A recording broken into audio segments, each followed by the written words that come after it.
welcome to an interview with Dr. Paul Ekman on anger management. I'm Newton Hightower. I'm the founder and director of the Center for Anger Resolution in Houston, Texas. And this is the pinnacle of my 40-year career as a counselor and licensed therapist, is having this conversation with Dr. Ekman, because he is the leading scientist in the world on emotions. One of Time magazine's top 100 most influential people in the world, and co-author with the Dalai Lama of emotional awareness. So thanks for agreeing to do this. It's a pleasure. I admired your work. You're dealing with a tough problem. Yes. Well, to start, I would like to ask you, given your wide range of things that you have explored over the years, if you could start your career again and carry along what you know now, what question would most magnetize your interest? A much larger question is, we know that that everyone gets angry. I don't think you'd have to have some kind of abnormal state to never get angry. Right. Not everybody has rage. Right. So people differ in the range and strength of their anger response. Right. What my research has shown is that that's paralleled by the strength of the fear response. So if you have a big anger response, Wow. you'll have a big fear response. Wow. You'll have a big disgust response. But it won't be related to your enjoyment response. Now look at our president. Whether you like him or not, if you watch him on television, he has quite a small anger response. When the president was called a liar during his State of the Union address a year ago, I watched that very closely, and anger began, and it was over half second. Wow. And its intensity was very mild. But look at his enjoyment response. This guy has one of the biggest enjoyment responses, and he goes from 0 to maximum in an instant.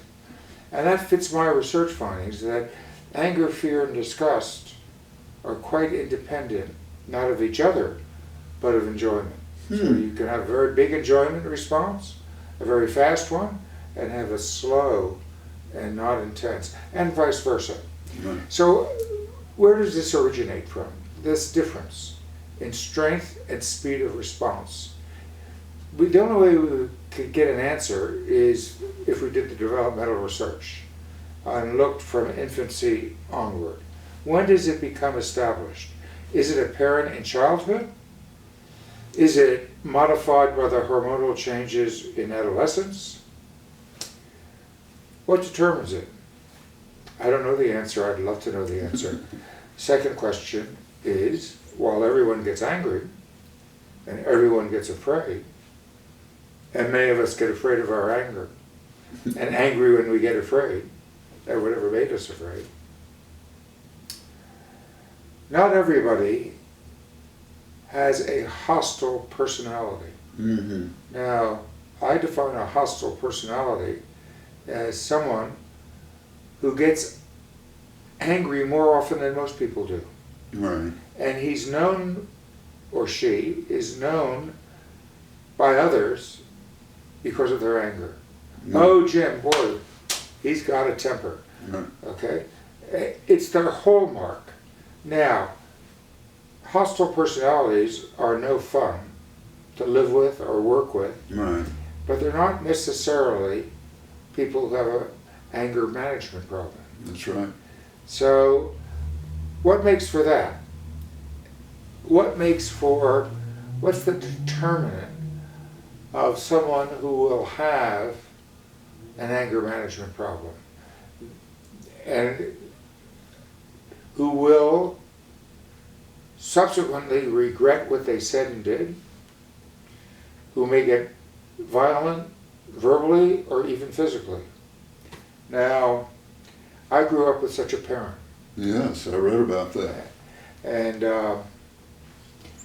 it's been, when I was a child, I rely now on the reports of my aunt and uncle. My uncle's still alive, my aunt just died. They knew me. I was a very non-aggressive kid. My older sister used to beat me up all the time. I have scars in my eyebrows and in my head from when she hit me with telephones and things like that. And my parents used to say, "Paul, fight back. You're as big as she is now." Mm. But I wasn't a fighter. So what turned me for a long period of time into a fighter, into someone who struggled with anger management? I believe that it was the hatred that developed. Now, hatred is a second cousin of anger. It's not anger. Mm-hmm. You're right, right. It's a transformation. It's an enduring state. It's a preoccupation. The Buddhists would say it's a poison. Mm-hmm. And I like that idea because I've come to believe that if you maintain hatred, it is corrosive and will turn you into a hostile personality if you weren't one before. Is that so for all hostile personalities? I don't know. Mm-hmm. It's so at least for some. And so it takes getting over that hatred, if you can, to go back to a more normal set of emotion dispositions. Just like when you're in an irritable mood, you're not fit for human company.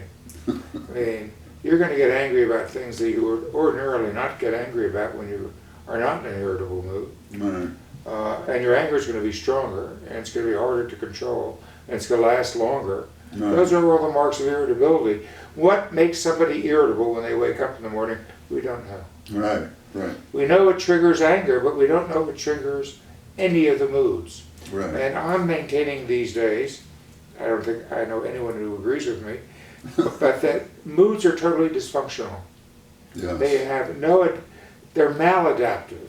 Mm-hmm. They can't be a product of natural selection. They're a byproduct of something else that left us. If I could get rid of all moods, I would do so. Right. Because I don't want to be in an apprehensive mood, I don't want to be in a blue mood. And I would euphoric mood, even euphoria Right. distorts my view of the world. Yes, I remember you saying that on the tape I heard of the book, Uh-huh. and it has helped me because I've gotten euphoric and I wanted to continue it. But And it's a distortion. I said, wait a minute, let's come back down to some balanced mood here. Right. And you don't want to get off and just run off into euphoria. And miss a lot of the calls for help that are there, a lot of the suffering that's there. Mm-hmm. Euphoric people are not given too much compassion. That's interesting. I never thought of that. So all of these moods are distortions, but we don't know what triggers them. For most of us, they come and go.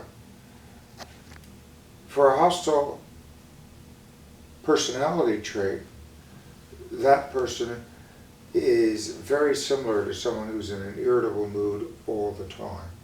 Is that the best way to characterize them? I don't really know, and I would have to do the work on brain chemistry and brain circuitry to see, is that what's really occurring? That they are, if you like, trapped in an irritable mood, they can't get out of it. Is it so that it is hatred that generates it? I don't know the answer to that. I'd like to know the answer to that. I hope somebody who watches this is going to say, I'm going to get the answer to that. Because I think these are answerable questions.